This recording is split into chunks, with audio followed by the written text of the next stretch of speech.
Everyone, welcome to our Sayali fashion designer channel आणि मी आहे सायली। तर तुम्हा सर्वांचं आपल्या आजच्या नवीन अशा छानशा व्हिडिओमध्ये मी मनापासून खूप खूप स्वागत करते। तर कसे आहात तुम्ही? नक्कीच मस्त आणि मजेत असणार आहे। आणि आज मी तुमच्यासोबत खूप सुंदर अशी latest trending blouse design share करणार आहे।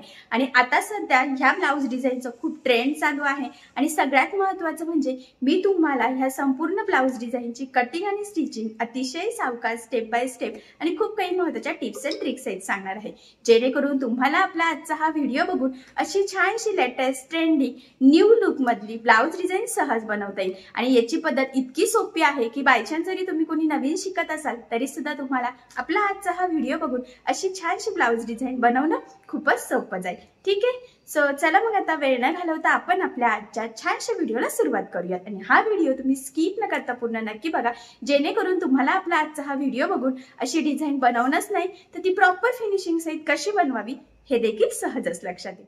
तर हे बघा, इथे तुम्ही बघू शकतात की हा आहे ब्लाउज पीस। ॲक्च्युली छान असा ब्रॉकेट टाईपमध्ये आहे, कलर कॉम्बिनेशन पण ब्लॅक अँड गोल्डन आहे। आणि हा जो काही ब्लाऊज आहे तर हा मला तरी असं वाटतं की कुठल्याही साडीवर सहज मॅच होईल। सो अशा ब्लाऊजवर डिझाईनसुद्धा अशीच पाहिजे की ती कुठल्याही साडीवर इझिली मॅच व्हावी यासाठी। तर बघा, मग इथे तुम्ही बघू शकतात की अस्तरचा बॅक पार्ट आणि मेन फॅब्रिकचा बॅक पार्ट असं दोन्हीही आपण इथे ऑलरेडी कटिंग करून घेतलेलं आहे। आणि याचं मेजरमेंट सांगते तर बघा, ब्लाऊजची उंची आहे 13, 1 इंच मार्जिन, असं टोटल आपण इथे 14 इंचाला मार्किंग करून घेतलेली आहे। त्यानंतर आपण इथे 2.5 इंच गळा रुंदी आणि 5.5 इंचाचं शोल्डर असं टोटल टाकलेलं आहे। आणि 2.5 इंचाची इथे लगेच गळारुंदीची मार्किंग करून घेतलेली आहे, जेणेकरून गळ्याची मार्किंग करणं सोपं जावं। आणि याचा मुंडा आहे तर तो सुद्धा 5.5 इंच घेतलेला आहे। त्यानंतर 1.5ला मार्किंग करून बॅक साईडच्या मुंड्याचा शेपसुद्धा आपण इथे ड्रॉ करून घेतलेला आहे। यानंतर इथून छातीचा चौथा भाग म्हणजे 8 चौक 32 अधिक 1.5 इंच मार्जिन असं टोटल 9.5 इंचाला मार्किंग करून हा बॅक पार्ट आपण इथे कटिंग करून घेतलेला आहे। आता यावर गळ्याची जी काही मार्किंग आहे तर ती सगळ्यात आधी आपण इथे अस्तरच्या बॅक पार्टवर करणार आहोत, तर ती करून घेऊयात। तर बघा, मग सगळ्यात आधी आता तुमचा जेवढा गळा असेल ना तर त्यामध्ये अर्धा इंच एक्स्ट्राचं मार्जिन ॲड करायचं आहे। तर इथे बघा, मी 9 अधिक अर्धा इंच असं टोटल 9.5 इंचाला मार्किंग करून घेतलेली आहे। त्यानंतर लगेचच 2.5 इंच गळारुंदीची सुद्धा मार्किंग करते खालच्या साईडला। वरच्या साईडला तर आपण ऑलरेडी मगाशीच करून घेतलेली आहे। त्यानंतर बघा, पट्टीच्या सहाय्याने इथे एक लाईन ड्रॉ करायची आहे, म्हणजे हा बॉक्स इथे तयार होईल। आणि हा जो काही बॉक्स आहे तर हा ड्रॉ करणं ही बेसिक स्टेप आहे। तुमचा गळा कुठलाही असो, सगळ्यात आधी आपल्याला ह्या पद्धतीने हा बॉक्स ड्रॉ करावाच लागतो। त्यानंतर इथून आपल्याला 3 इंचाची एक मार्किंग करायची आहे बघा। आणि आता ही जी काही मार्किंग केलेली आहे तर ती आपल्याला गळ्याला मॅच करायची आहे, म्हणजे याचं जी काही डिझाईन आहे ना त्यानुसार। तर बघा, मी आधी फेंट मार्क करते आणि त्यानंतर आपण इथे डार्क करून घेऊया। तर बघा, ह्या पद्धतीने मी मार्किंग केलेली आहे। त्यानंतर इथून आता अशा पद्धतीने बघा गोलाकार शेप द्यायचा आहे। ठीक आहे, तर बघा, ही आता आपल्या गळ्याची मार्किंग परफेक्ट अशी करून झालेली आहे। आता आपण ही डार्क करून घेऊयात, जेणेकरून तुमच्या लक्षात येईल की मेन गळा कुठला आहे आणि डिझाईनचा कुठला आहे। तर बघा, मी तुम्हाला अतिशय सावकाश दाखवते, जेणेकरून कशा पद्धतीने गळ्याची मार्किंग करावी तर हे सहजच तुमच्या लक्षात यावं यासाठी। आता बघा, मग फायनली गळ्याची मार्किंग झालेली आहे। तर आता आपण इथे कटिंग करून घेऊयात। तर बघा, इथून ह्या पद्धतीने फक्त इथपर्यंत कटिंग करायची आहे, त्यानंतर हा खालचा शेप। तर बघा, मग याची कटिंग झालेली आहे। आता आपण हा स्टिच करायला इथे सुरुवात करूयात। जर तुम्हाला हा कॅनव्हास पेपर लावून स्टिच करायचा असेल तर हीच मार्किंग सेम कॅनव्हास पेपरवर करून घ्यायची, पण मी तुम्हाला हा गळा बिना कॅनव्हास पेपरचा सुद्धा प्रॉपर फिनिशिंग सहित आपण कसा बनवू शकतो तर ते सांगणार आहे। सो चला मग, आता मार्किंग आणि कटिंग झालेली आहे तर स्टिच करायला सुरुवात करूयात। तर बघा, मग आता इथे सगळ्यात आधी आपल्याला जो काही आपला ब्लाऊजचा बॅक पार्ट आहे ना तर तो इथे सरळ ठेवून घ्यायचा आहे बघा, या पद्धतीने। आणि त्यानंतर त्यावर आता जो काही आपला अस्तरचा बॅक पार्ट आहे तर तो ठेवून घ्यायचा आहे। सगळ्यात आधी सेंटरला एक पिन लावायची आणि दोन्ही साईडच्या शोल्डरला एक एक पिना, अशा टोटल 3 पिना लावायच्या आहेत। पिना लावताना गळ्याची गळारुंदी स्प्रेड होणार नाही, तर याची आपल्याला थोडीशी काळजी घ्यायची आहे, कारण बऱ्याचदा तसं होतं। आणि सगळ्यात आधी मग बघा, आपल्याला इथे गळ्याच्या साईडने साधारणतः 1/2 इंच एवढं मार्जिन ठेवून टिप मारून घ्यायची आहे। तर हे जे काही मार्जिन आहे तर हे एकसारखं राहील याची थोडी आपल्याला काळजी घ्यायची आहे, कारण जर आपलं मार्जिन चुकलं तर सगळ्या गळ्याचा शेप, आकार सगळं चुकेल आणि आपली फिनिशिंग सुद्धा संपूर्ण चुकेल. त्यामुळे अतिशय सावकाश काळजीपूर्वक आपल्याला इथे ही टीप मारून घ्यायची आहे. लक्षात राहू द्या, गळारुंदी स्प्रेड होणार नाही याची सुद्धा काळजी घ्यायची. नाही तर बऱ्याचदा काय होतं, इथे गळारुंदी स्प्रेड होते आणि ब्लाऊज कंप्लीट झाल्यावर लगेच शोल्डर उतरण्याचे प्रॉब्लेम सुरू होतात. तर त्याचं मेन रिझन आहे की तुम्ही गळा व्यवस्थित स्टिच करत नाही. आता गळ्याच्या साईडला टीप मारून झाल्यानंतर लगेचच आपण कंटिन्यू कमरेच्या साईडला बघा इथे साधारणतः अर्धा इंच एवढं मार्जिन ठेवून टीप मारून घेतलेली आहे. आणि यानंतर जे काही आता एक्स्ट्राचं असेल कमरेच्या साईडचं आणि गळ्याच्या साईडचं तर ते कट करून घ्यायचं आहे. आणि गळ्याच्या साईडने टीप मारून झाल्यावर शक्यतो लगेच कमरेच्या साईडने पण करून घ्यायचं. तर ह्या स्टेपने काय होतं की आपला गळा आणि कमरेचा पाड दोन्ही सोबतच फिनिशिंग सहित इथे रेडी होतं आणि इथे आपल्याला कुठेही गळापट्टी किंवा कमरपट्टी लावण्याची गरज पडत नाही आणि कमीत कमी टाईममध्ये प्रॉपर फिनिशिंग सहित आपला हा पार्ट इथे रेडी होतो. तर बघा एक्स्ट्राचं कट करून घेतलेलं आहे. त्यानंतर इथे द्यायचे आहे आपल्याला छोटे छोटे कट्स, जेणेकरून ज्यावेळेस आपण हा बॅक पार्ट सरळ करू तर तो प्रॉपर फिनिशिंग सहित फोल्ड व्हावा. त्यासाठी ही स्टेप खूपच इम्पॉर्टंट आहे. तर बघा मग कानाकोपऱ्यावर व्यवस्थित कट्स मारायचे आहे. कट्स मारताना ब्लाऊजला कट जाणार नाही याची सुद्धा काळजी घ्यायची आहे. आणि ह्या पद्धतीने आता आपण हा बॅक पार्ट इथे सरळ करून घेतलेला आहे. तर बघा इथे कानाकोपरे वगैरे सगळे व्यवस्थित बाहेर काढायचे आणि सगळ्यात आधी आपल्याला आता इथे गळ्याच्या साईडला द्यायची आहे दाबटीप. तर बघा मग दाबटीप देताना काळजी घ्यायची आहे की आतला जो काही अस्तरचा कपडा आहे तर तो वरती दिसणार नाही, जेणेकरून आपली फिनिशिंग बिघडणार नाही. तर फिनिशिंगसाठी ही खूपच महत्त्वाची टीप आहे. तर ही तुम्ही आवर्जून फॉलो करायची आहे. खूप म्हणजे खूप इम्पॉर्टंट आहे. कारण की जर इथे दाबटीप चुकली तर सगळं गळ्याचं लूक जाईल आणि गळ्याचं लूक गेलं की सगळं ब्लाऊजचं फिनिशिंगसुद्धा बिघडेल, डिझाईनसुद्धा व्यवस्थित दिसणार नाही. सो त्यासाठी अतिशय काळजीपूर्वक आपल्याला इथे दाबटीप देऊन घ्यायची आहे. आणि फायनली प्रॉपर फिनिशिंग सहित आपली इथे दाबटीप देऊन झालेली आहे. यानंतर लगेचच आता आपण कमरेच्या साईडला सुद्धा दाबटीप देऊन घेऊयात. आणि इथे सुद्धा दाबटीप देताना अस्तरचा आतला कपडा वरती दिसणार नाही याची आपल्याला काळजी घ्यायची आहे. आणि इथे तुमच्या लक्षात सुद्धा येईल की किती प्रॉपर फिनिशिंग सहित आपल्या इथे हा पार्ट रेडी होतोय. एवढंच नाही तर गळा आणि कमरेचा पार्ट दोन्हीही सोबतच फिनिशिंग सहित रेडी झालेला आहे. कमरपट्टी वगैरे लावण्याची गरज सुद्धा नाहीये. तर बघा एवढं किती छान प्रॉपर फिनिशिंग सहित रेडी झालेलं आहे. यानंतर आता आपल्याला इथे अस्तर आणि मेन फॅब्रिक एकमेकाला जोडून घ्यायचं आहे. बघा इथून कडेकडेने. आता इथे टीप मारताना काळजी घ्यायची आहे की जेवढं शक्य आहे तेवढं कमीत कमी मार्जिन इथे आपल्याला पकडायचं आहे. कारण हे मार्जिन आपण कुठेही कॅल्क्युलेट केलेलं नसतं. त्याचबरोबर कुठे गोळा होणार नाही, तिरकं जाणार नाही. तर ह्या छोट्या मोठ्या गोष्टींची सुद्धा आपल्याला इथे काळजी घ्यायची आहे. आणि बघा मग किती छान प्रॉपर फिनिशिंग सहित आपण इथे हे जोडून घेतलेलं आहे. आता हे जोडून झाल्यानंतर जे काही एक्स्ट्राचा फॅब्रिक आहे म्हणजे ब्लाऊज पीसचा एक्स्ट्राचा कपडा तर तो इथे आपल्याला कट करून घ्यायचा आहे. कारण तुम्हाला सगळ्यांनाच माहीत आहे अस्तरवर आपण परफेक्ट कटिंग करतो, पण ब्लाऊज पीसचा कपडा आपण थोडंसं एक्स्ट्राचं मार्जिन ठेवून कटिंग करत असतो. खरं तर त्यामुळेच मग आपल्याला ह्या पद्धतीने एक्स्ट्राचं इथे कट करून घ्यावं लागतं. तर बघा किती छान प्रॉपर फिनिशिंग सहित हा पार्ट रेडी झाला. त्यानंतर बरोबर ह्या पद्धतीने एकावर एक ठेवून घ्यायचं आहे. कमी जास्त असेल तर कट करून सेम करायचं आणि सेंटरला बघा एक मार्किंग करून घ्यायची आहे. आता सेंटरची मार्किंग करून झाल्यानंतर साईडला आपण जी काही मार्किंग केली होती 3 इंचाची तर ती सुद्धा दोन्ही साईडला करून घ्यायची आहे बघा. आणि फेंट ह्या पद्धतीने बरोबर मॅच करायचं आहे. जसं कटिंग करताना केलं होतं ना सेम त्याच पद्धतीने. त्यानंतर बघा आता खाली इथे सुद्धा आपल्याला एक मार्किंग करायची आहे. ॲक्च्युली तुम्ही डायरेक्ट सुद्धा करू शकता किंवा मग जरी मार्किंग जरी केलं म्हणजे जर नवीन शिकत असो किंवा तुम्ही ट्रेन असो तरीसुद्धा शक्यतो मार्किंग केली तर होतं काय की डिझाईन आपली परफेक्ट एकसारखी तयार होते आणि ते चुकण्याचे अजिबात चान्सेस राहत नाही. आता इथून खाली तुम्ही 1, 1.25 किंवा 1.5 इंचाला मार्किंग करू शकता. तुमचा गळा केवढा आहे खरं तर त्यावर ते डिपेंड आहे. आणि इथून सुद्धा 1 ते 1.25 इंचाला मार्किंग करायची आहे. आणि हा चौकोन म्हणण्यापेक्षा असं उभा शंकरपाळ्याचा शेप आपल्याला इथे खरं तर ड्रॉ करून घ्यायचं आहे. तर सेंटरपासून सेम मार्किंग करायची जेणेकरून बरोबर हे इथे रेडी होईल. ठीक आहे. त्यानंतर आता ही जी काही वरची मार्किंग आहे ना आपण केली होती सेंटरला तर ती साईडने पण थोडीशी करून घ्यायची आहे. म्हणजे जो काही शंकरपाळ्याचा शेप आहे ना त्या लेवलमध्ये ते पुढे तुम्हाला सांगतेच. त्याआधी तुम्ही गोल्डन धागा ओवून घेते. कारण मी नेहमीच सांगत असते की शक्यतो लेसच्या कलरचा धागा यूज करण्याची सवय लावायची जेणेकरून फिनिशिंग खूप सुंदर येते. आणि सगळ्यात आधी आता बघा इथून फक्त हा मधला जो काही गोलाकार शेप आहे तर तिथे आपल्याला ही गोल्डन कलरची लेस लावून घ्यायची आहे. तर मी थोडीशी छोटीशीच लेस घेतलेली आहे, डिझायनर आहे. तुम्ही इथे तुमच्या आवडीनुसार कुठलीही लेस यूज करू शकतात. आता ह्या ब्लाऊजवर गोल्डन मॅच होते.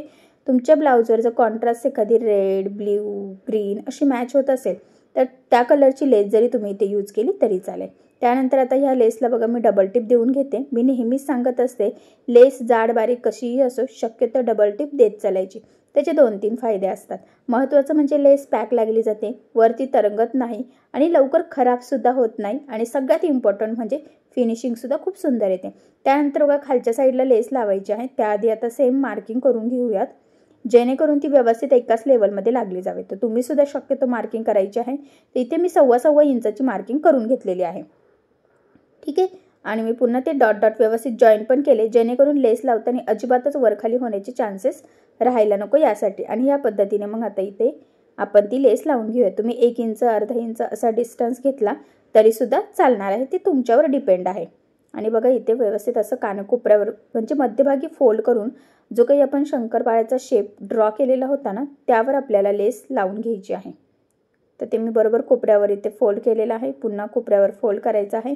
तर खरं तर लेस लावताना ना तीच गोष्ट जास्त इम्पॉर्टंट आहे. कारण की काय होतं असा ना ब्लाऊजचा शेप खूप छान येतो पण ज्यावेळेस आपण लेस लावायला जातो ना तर ती प्रॉपर लागली नाही जात नाही गळ्याच्या साईडने सुद्धा. पण जर तुम्हाला लेस प्रॉपर लागता येत असेल तर बघा तुम्ही इथे पॅच वगैरे न करता सुद्धा इतकी छान डिझायनर मस्त ब्लाऊजला लुक येणारे डिझाईन इझिली बनवू शकतात. म्हणजे ब्लाऊज शिवण्याबरोबर लेस प्रॉपर फिनिशिंगचं इथं लावणं सुद्धा तितकंच गरजेचं असतं आणि हे तुम्हाला कळणं सुद्धा खूपच गरजेचं आहे. तर बघा तिथे व्यवस्थित लेस लावली आणि पुन्हा इथपर्यंत लावत आलेली आहे. एक्स्ट्राची आता इथे कट करून घेऊयात. तर बघा आता इथे सुद्धा मी डबल टिप देऊनच देते. म्हणजे मी सांगतच असते लेस जाड बारीक कशी असो शक्यतो तुम्ही सुद्धा डबल टिप देण्याची सवय ही लावूनच घ्यायची. त्याचबरोबर ज्या कलरची लेस असेल त्या कलरचा धागा यूज करण्याची सुद्धा सवय लावून घ्यायची. फिनिशिंगसाठी ह्या टिप्स खूपच इम्पॉर्टंट आहे. आता बघा किती छान प्रॉपर फिनिशिंग्स आहेत. आपण त्या लेस लावलेल्या आहे. त्यानंतर आता गळ्याच्या साईडने बघा लेस लावायला आपण सुरुवात करूयात. तर कडेकडेने लावायची आहे बरोबर आणि जी काही मार्किंग केलेली आहे ना इथून बघा तर बरोबर त्यावरच आता ती लेस लावत आपल्याला न्यायची आहे साईड फिटिंगपर्यंत. तर हा पॉईंटसुद्धा खूप इम्पॉर्टंट आहे. तर हा लक्षात राहू द्या. आणि बघा मग एक्स्ट्राची मी इथे कट केलेली आहे आणि इथे सुद्धा डबल टिप देऊनच घ्यायची आहे.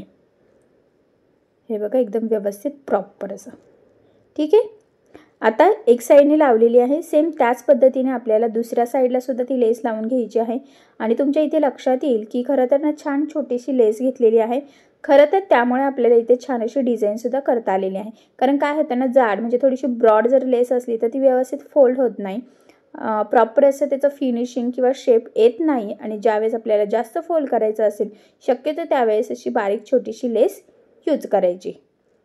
आणि आता बघा इथे सुद्धा मी लेस लावून घेते. आणि ॲक्च्युली तुमच्या लक्षात येईल की आपण सर्वच लेस एकदम छान प्रॉपर फिनिशिंगचे इथे व्यवस्थित जसं आपल्याला हवं आहे तशा लेवलमध्ये लावून घेतलेलं आहे. ठीक आहे. आता इथपर्यंत तर आय होप सो तुमच्या लक्षात आलेलं असेल. यानंतर आता कमरेच्या साईडला सुद्धा आपल्याला ती लेस लावून घ्यायची आहे. पण त्याआधी आपण बॅक साईडला टक्स टाकून घेऊयात जेणेकरून ते व्यवस्थित त्यामध्ये दाबले जावेत यासाठी. तर बघा मग आता यासाठी आपल्याला सेंटरपासून साधारणतः 4.5 इंचाला किंवा 4ला मार्किंग करू शकता. तर मी 4.5ला केली आणि उभा 4 इंचाच्या टक्सची मार्किंग केली. सेम त्याच पद्धतीने दुसऱ्या साईडला सुद्धा मार्किंग करून घ्यायची. त्यानंतर ह्या पद्धतीने फोल्ड करून त्यावर तिरका टक्स टाकायचा आहे. टक्सला नेहमी डबल टिप द्यायची. स्टार्टिंगला एंडिंगला लॉकसुद्धा करायचं जेणेकरून तिथून शिलाई निघण्याचे चान्सेस राहणार नाही.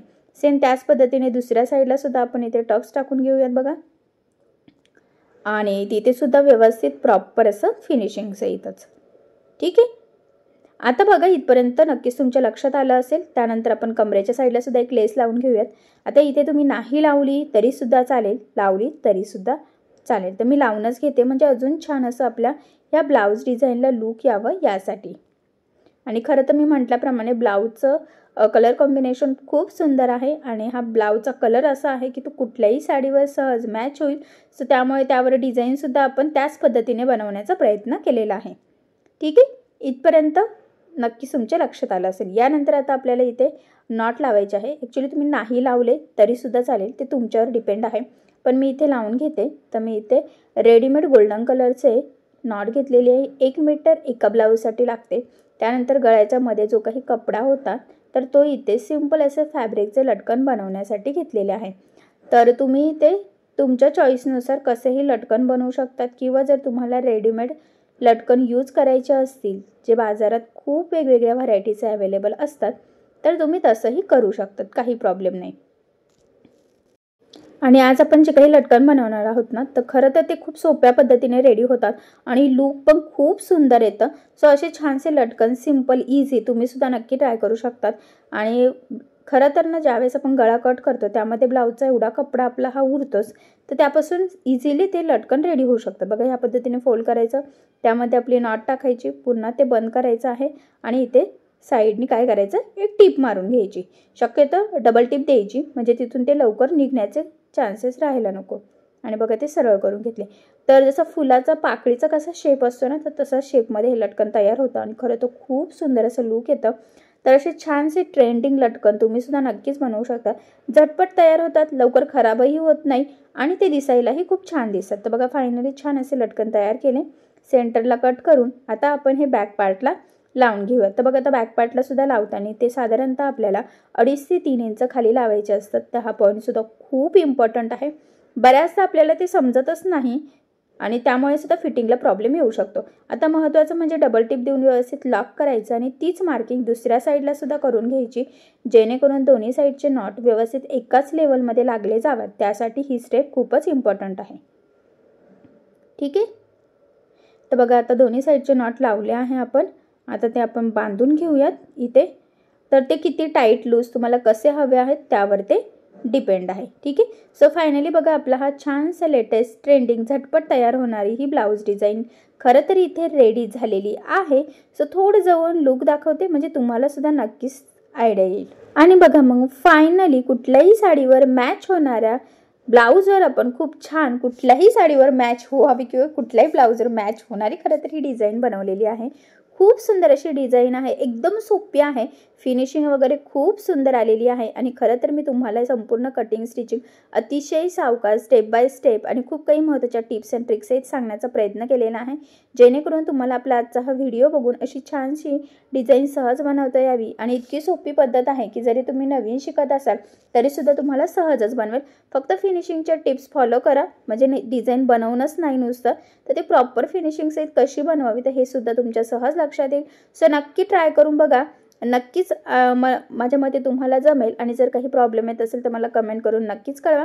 त्याचबरोबर अशी छानशी लेटेस्ट ट्रेंडिंग डिझाईनची आयडिया तुम्ही तुमच्या कस्टमरला सुद्धा नक्कीच तर हे नक्कीच तुमच्या लक्षात आलेलं असेल, असंही मी तुम्हाला अतिशय सावकाश स्टेप बाय स्टेप आणि खूप काही महत्त्वाच्या टिप्स अँड ट्रिक्स सांगण्याचा प्रयत्न केलेला आहे, जेणेकरून तुम्हाला आपला आजचा हा व्हिडिओ बघून अशा पद्धतीने कटिंग स्टिचिंग सहजच करता यावी। आणि या व्यतिरिक्त जर तुम्हाला काही प्रश्न पडत असतील, काही प्रॉब्लेम्स असतील तर मला कमेंट करून नक्कीच कळवा, मी तुमच्या प्रश्नाचे उत्तर देण्याचा नक्कीच प्रयत्न करेन, ठीक आहे। सो चला मग आता आपण आपला आजचा छानसा व्हिडिओ इथेच थांबूयात आणि तुम्हाला आपला आजचा व्हिडिओ कसा वाटला हे मला कमेंट करून नक्की कळवा। त्याचबरोबर आपला व्हिडिओ आवडला असेल व्हिडिओला लाईक करायला विसरू नका। आणि असेच नवनवीन छानसे व्हिडिओज बघण्यासाठी आपल्या सायली फॅशन डिझायनर या चॅनलला लाईक करा, शेअर करा आणि सबस्क्राईब करायला विसरू नका, ठीक आहे। सो चला मग भेटूया पुन्हा नवीन अशा छानशा व्हिडिओमध्ये, तोपर्यंत टेक केअर, काळजी घ्या। आणि आपला आजचा व्हिडिओ शेवटपर्यंत पूर्ण बघितल्याबद्दल thank you so much, bye bye.